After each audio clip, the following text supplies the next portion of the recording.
And I think it's time for our special guest, special speaker, distinguished Toastmaster Miranda Rumi, to give a speech. Let me give introduction of her amazing bio, which I admire, of course.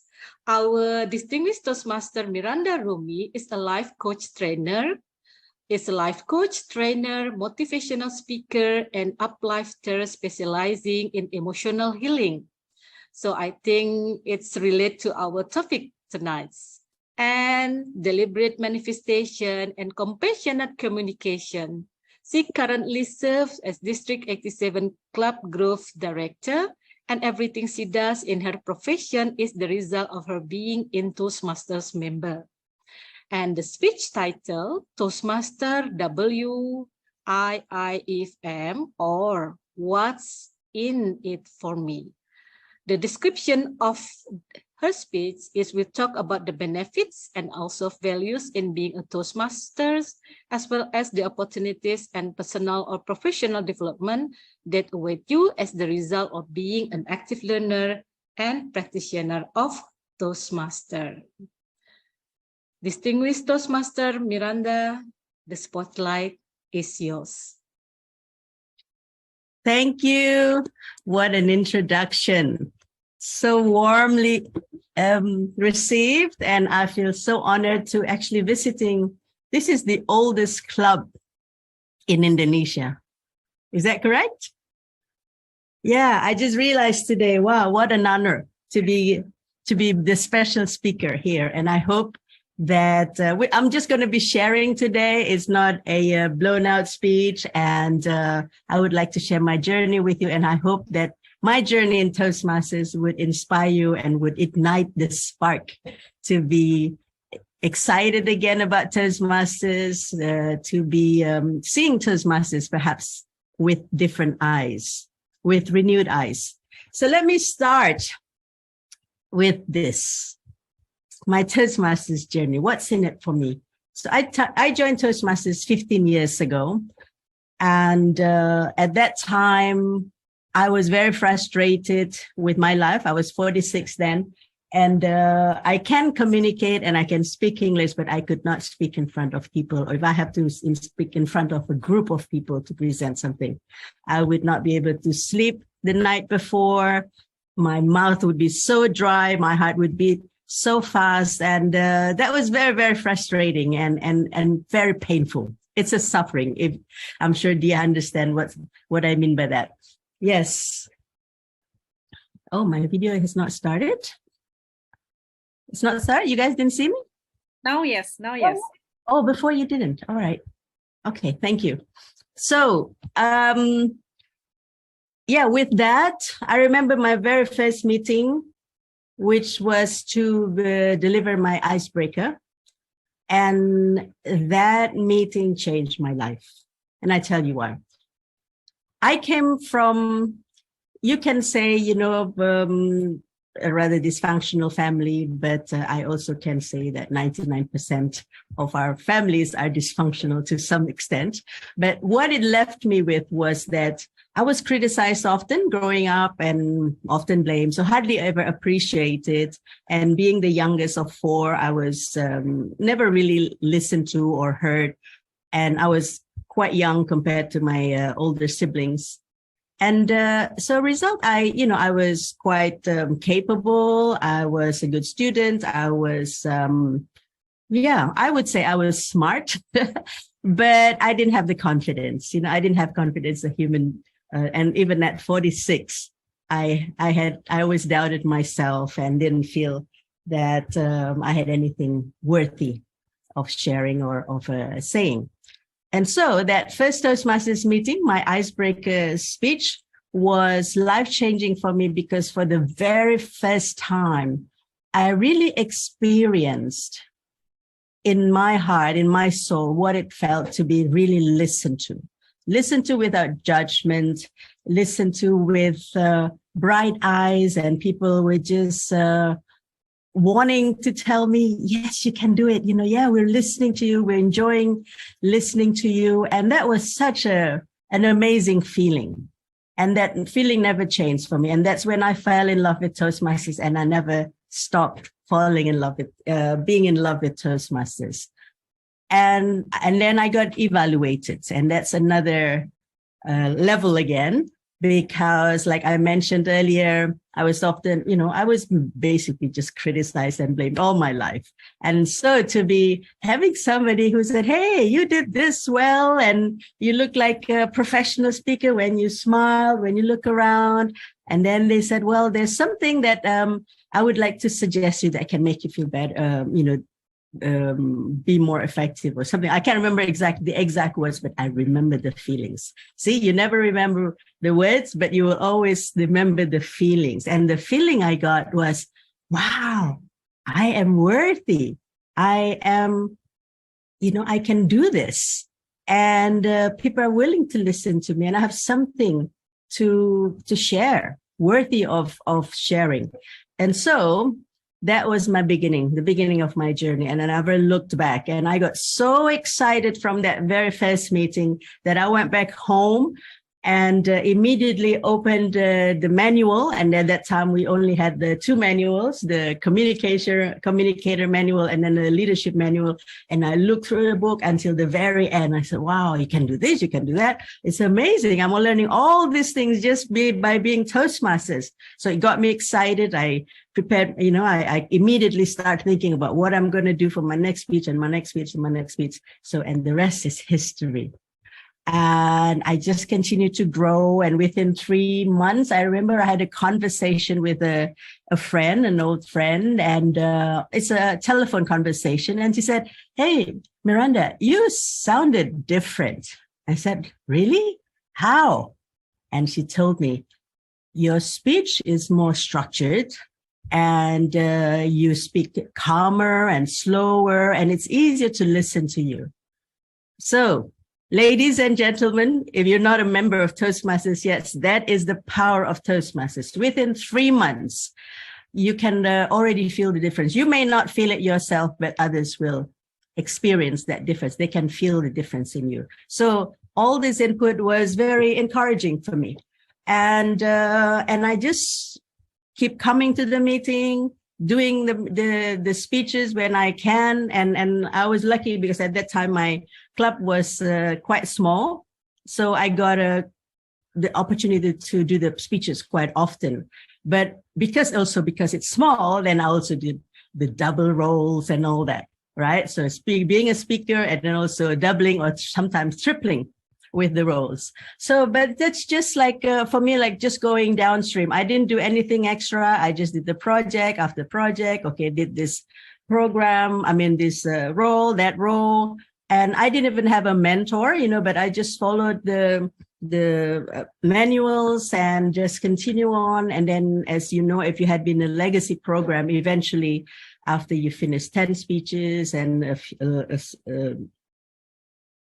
set of roles, then you're going to start giving seminars. And seminars was easy because you just have to present, and you get the manual, you have the slides, all you have to do is present. But that is practice. You do that, 2 of that. And then after that, you give trainings 45 minutes to up to 4 hours. So I was just like, oh, I can do this. I can do that. So I just did that, out of fun because I really enjoyed it. And within a year, I think about a year and a half, I thought I knew somebody who has a training program or it's a training provider, was a training provider.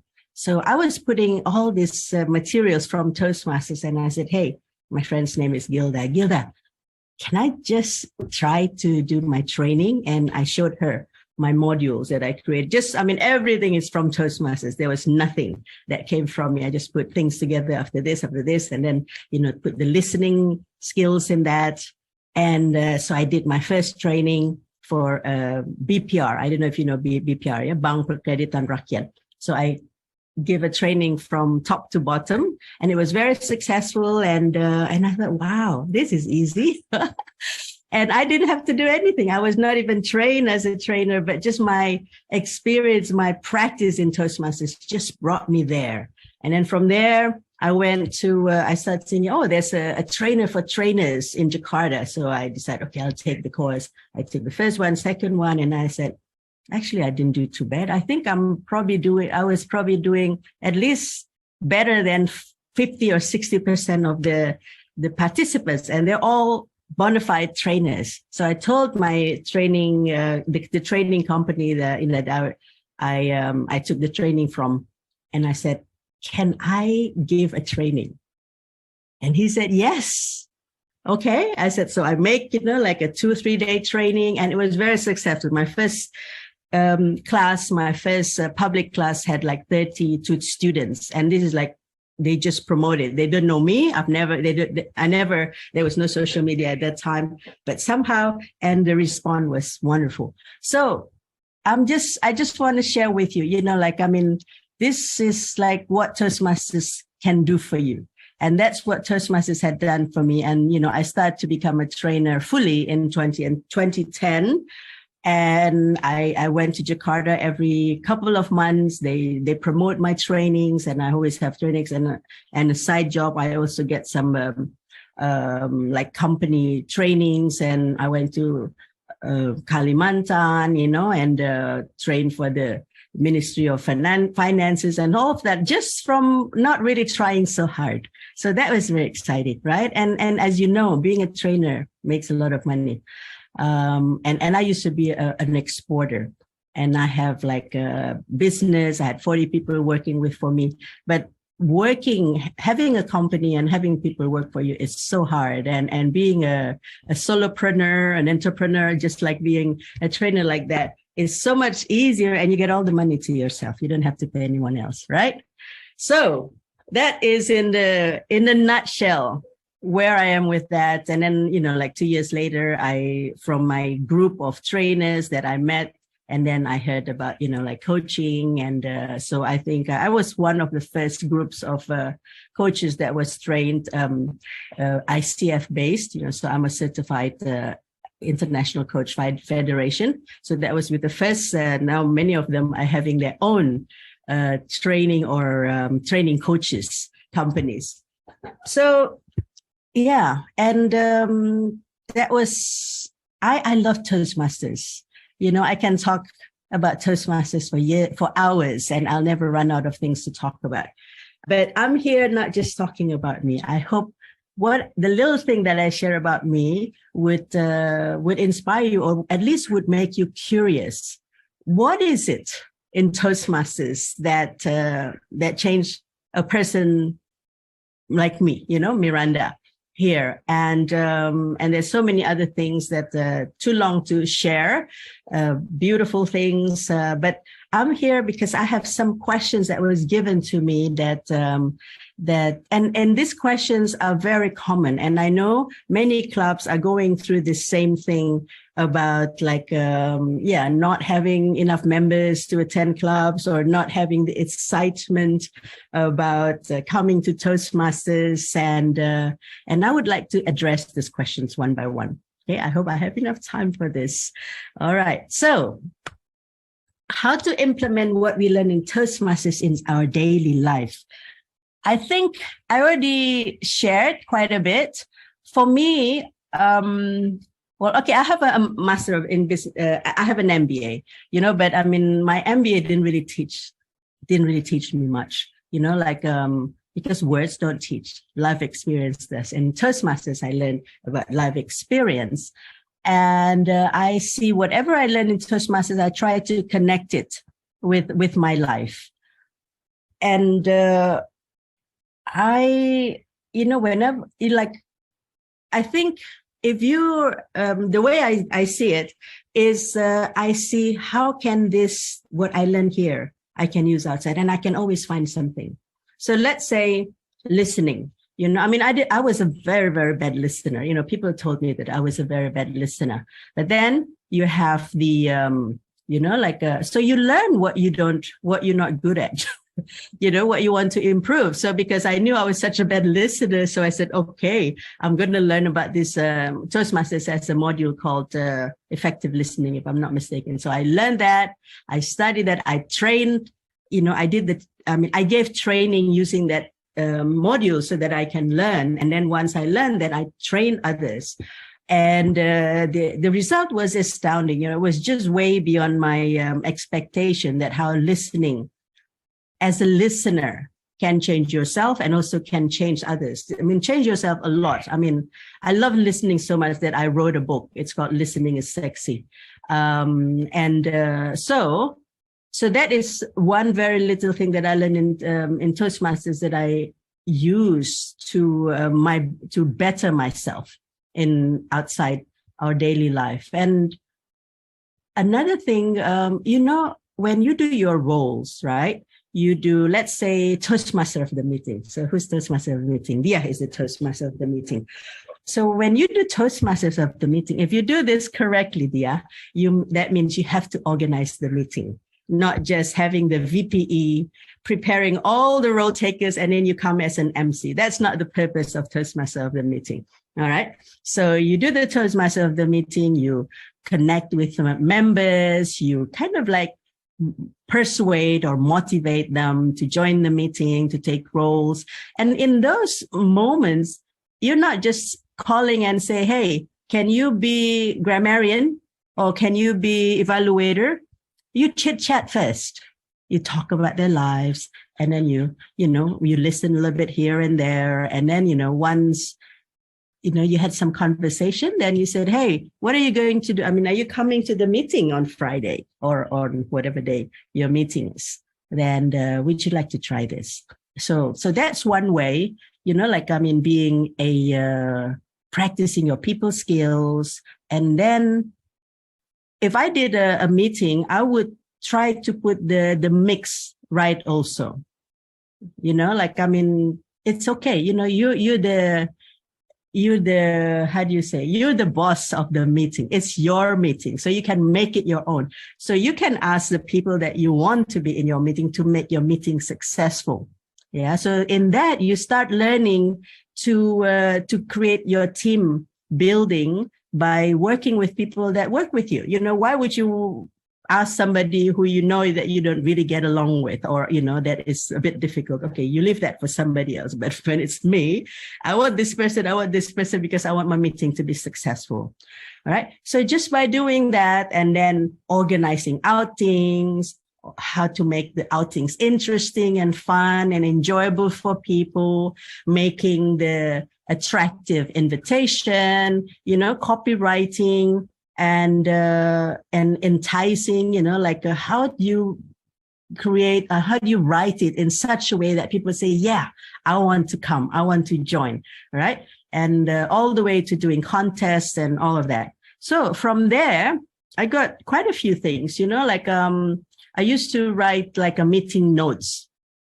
After the meeting, then I would say, today we open it with this and that, and so was doing something, with a quote or something, so I would write maybe about 1,000 words, something like that, just for fun, because I wanted my club to attract more members. So I put that in Facebook, and I mentioned people who were taking roles. I'm putting in them so that they feel, oh, I was mentioned and I was doing this and that. Right. So just this, I was just doing it because I remember the first time when I went to my club meeting, it was fun. I was being listened to, but, being listened only by 5 or 4 people was not fun. So what would I do? I would like to have more people coming. And so I was VPPR. I contacted the inactive members and chit chat. And sometimes I spent half an hour with each person, just that first reconnection or connection. So they brought in. And out of this, I got somebody noticed my writings and then asked me to write paid. They want to pay me to write for their fashion thing. So I became a copywriter, without even trying, just because of my writing thinking, how can I make this attractive, make this enticing? And then the event organizing. So I was doing, those regular things, just organizing meetings. And then I also organized a conference back in 2011, just because I love creating fun things, right? And out of that, somebody noticed that. I didn't even ask for the job, and they offered me to organize an international training. I don't know, maybe Dia knows nonviolent communication. So I did the intensive training that goes for about 9 days. And so that paid me a lot of money. Yeah, a lot of money beyond, paid for all my Toastmasters dues, like many times, tens folds over. And so I did that for 3 years. So, that was just a lot of money for a very short time. So I got a lot of these things. And because I felt like I got so much from Toastmasters and I love it. And I just keep doing that. And so if I hope that answers the question, how to implement what we learn in Toastmasters. You have to be creative in seeing what you do can be useful, can make your life better, and can make you be better than other people, right? And you should be able to see, Toastmasters are already much better communicators than so many other people out there. So acknowledge that and take advantage of that, okay? And then we go to the next question, how to stay motivated attending club meetings. So this is a little bit related. And so again, this is a matter of changing perspective. If you approach attending club meeting is like, I'm the exco, I have to do it, or, nobody else is doing it. And then you ask people, do you want to be grammarian? That doesn't sound so interesting, it's not very exciting. And you may have some people who felt like, I want to help people. I want to contribute people. So, you can help them, but it's not enough. You want to make people excited. You want to make people enjoy or love what they do. And I got this tip from Andrew Suro. He's going to be at the conference, one of the speakers. So if you attend the speakers, remember his name. His name is Andrew Suro. He's 26 years old, and he's the district director of South Africa with about 250 clubs in 12 countries. So remember that, somebody. So we talked about this, and he said, we often do such... when we approach people for roles, and then we say, do you want to be a grammarian? Do you want to be an evaluator? Do you want to be an accountant? Do you want to be a timer? Then people only think about the role as such, and it's not very interesting. And if you just change the way you say it, and you said, would you like to practice or to become better at listening? Or would you like to practice your analytical thinking, or to become, more structured in your thinking? And if people say, yes, I'd like that, then so you can do table topic master, that would help you practice that. Can you see how different the energy is just by changing the words and changing the approach? When you ask them to do a role, you actually giving them an opportunity to better themselves, to improve themselves, to hone a particular skills. And you do, if you're the leaders, if you're any leader, you always want to know the people that you work with, so that you know what their hopes are, their dreams are, their unmet needs are, unfinished business are, so that you can remember when you said you want to do this and this is an opportunity for you to practice that, so that you can become better at that. Yeah. So that is something that how you can motivate others to attend club meetings. And what about yourself? How would you motivate yourself to attend club meetings? Well, I don't know how much you know pathways, understand the values and the benefits of pathways, because if you do, you would love it. I can sell anybody a membership on Toastmasters, or getting them interested in Toastmasters, just by explaining to them about pathways, the opportunities, the possibilities that they can experience you know, and I mean, I'm coaching CEOs now on a personal issues, you know, not the business issues, but the personal issues. And I often bring Toastmasters in. I said, you know, bring Toastmasters to your club, or if they could, I would encourage them to go to Toastmasters. I said, you know, see, you know, you can get, rather than, I mean, I have CEO that sends their staff to MBA courses, you know, for 2 years, paid by the company. I said, you could just send them to Toastmasters. You get just as much, and they get to practice, you know, they don't have to go too far, and you don't have to spend so much money on it. Yeah. So, so motivate yourself, see what you get. And like, I love Toastmasters, you know, and I remember I could be so tired or just not in a good mood. I mean, I'm not like that anymore. I'm happy all the time now. But in the past, I would be tired and, you know, had a bad day, but I could come to a Toastmasters meeting and become re-inspired and coming out of the meeting high. And why is that? When you see people, like new people, like they're in the first step, they are taking their courage, you know, to just stand up. And it was a hard thing for them. And then you're like a few steps ahead, or maybe many steps ahead, many months or many years a step ahead. And when you see that, you see, wow, you know, maybe I was like that. And you would feel like you want to see them, and you could really appreciate when people are making the effort, like, you know, that effort that they're trying to overcome their fears or overcome their nervousness is very inspiring, very rewarding. Yeah. So when you see that, when you can use that, I mean, not even use that to motivate you, but just make it realize where you are, how far you've gone, and how much you can appreciate Toastmasters. That would keep you motivated at attending club meetings. Okay.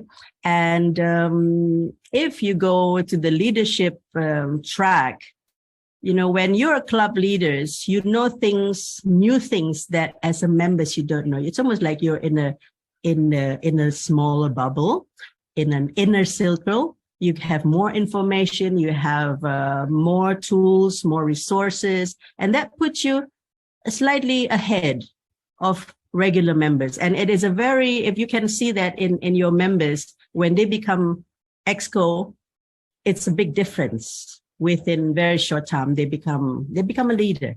And then from there, you go to area director, you know, or division director. That's another jump again. And then another jump. And then, you know, if you ever wanted to go all the way to the district trio, you know, like what I do now, it's another huge jump. You know, like I thought I knew a lot with 14 years of being a Toastmasters and starting to become CGD. But when I learned that, I said so much to learn, and I was almost discouraged. I mean, you know, it didn't stay long, but like that. But I was like, my God, there's so much. I mean, so much to learn, so much to read, and so much to absorb and handle. And then when I went to the States, which is also the perks of being the district leaders, that you get paid to go to the United States, you know, you're paid to stay there. And it's a privilege, a huge privilege, right? So when you get there, then you see all these leaders who are all higher than you are. You know, CGD became the lowest in the ranks of leaders. And then you see the president, you see the CEO, you know, like Daniel Rex, who signed your certificates, and it's a totally different ball game, and you can become inspired. You see all these people, my God, these people take it so seriously, and they're at the very high level in their professional life and also as a Toastmasters. And they are, you can, you know, we talk about people who speak well, who knows how to speak, who knows how to lead, who knows how to interact. Those are the results of years of Toastmasters journey that way. Yeah. So I hope that will get you motivated. Just come to the meeting and see, like, wow, what do I get today? You know, what can I learn today? So that would, and if you stay motivated, if you can motivate yourself, Don't complain about others not being motivated. It starts with you. If you're not motivated, you cannot motivate others. It's as simple as that. Okay. So I hope you will be more motivated. Do it for yourself first, and everything else will be taken care of. Okay. All right. So now, how to overcome the fears of taking on new Toastmasters roles. I don't know whether you're talking about club meeting roles, and it could be also intimidating and daunting for new people who've never done it, or taking officer's role. Okay. And I would just like taking on the fear in general about taking on something new.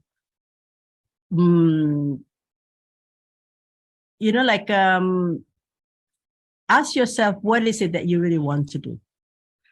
The thing is, fears are all determined by beliefs. You have to have a certain beliefs that make you fear something, because fear is not a natural thing. So if your fears, don't look outside, wanting to change everything outside yourself. It should be this, or wish that it was like that. Just look inside yourself. What is it that I'm fearing? What are the thoughts that I'm having? What is my belief? Like, oh, people will judge me, or I will not have enough time, or I don't think I can do it. It's all about you. It's nothing to do with everyone else. So now you put it together with what you want out of life. What do you want? What do you want to become? A better something, an improved something, a more effective this, or a higher this, a higher that. Now you can put it together with your fears, like which one is stronger. So if your beliefs are stronger, then take care of your beliefs. Do whatever it is. Okay. Go see a coach, or I don't know, hypnotherapy might help a little bit. But just sometimes, if you understand that a belief that it's going to be hard is a belief, and a belief is only a thought that you keep thinking. So it's not true. All right. So it's not true. However, because of law of attraction always brings you what you focuses on. If you keep thinking about it, of course it's going to happen, just as how you believe it to be. So just remember that. And as easy as that, you can change your belief, and you can change your thought, and keep thinking the thought that you want to experience for your life. So I hope it's very simple, but useful for you. I mean, I can talk, give a workshop on this. Okay. All right. So, and you can all ask me questions later. So, So again, now I'm just, this is quite close to that, how to manage our Toastmasters activities within our daily basis schedule. So, consider what is important in your life. What is it that you want? And if you really sit down and you say, okay, what do I really want? And if you say, okay, I want this, what do I need for that? Then you can look, maybe to get to where you want to be, you need to change certain things about the way you do things, or you live, or you do your life. Then you will see, who would give that more? The things that keep you busy, or the things that maybe you can learn in Toastmasters, or find the balance with that. What are you busy with in every day? And sometimes the things that we think are urgent and important are not really. Because at the end, you are the most important person in your life. So focus on yourself first, and focus on what you want first. And most importantly, focus on how you want to feel.